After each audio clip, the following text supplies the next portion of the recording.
দৃশ্য আমরা দেখতে পেরেছি এই মুহূর্তে। আমরা দেখতে পাচ্ছি শিক্ষার্থীদের সাথে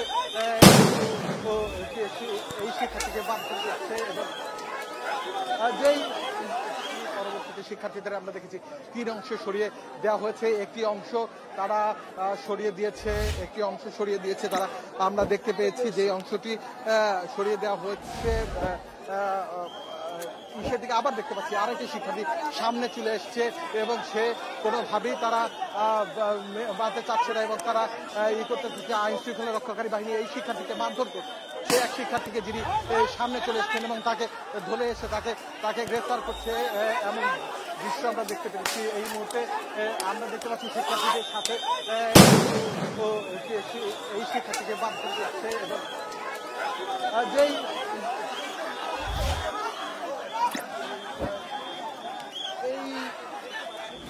পুলিশ এক শিক্ষার্থীকে মারধর করে তাকে নিয়ে যাচ্ছে, যে শিক্ষার্থী সামনের দিকে এগিয়ে এসেছিল।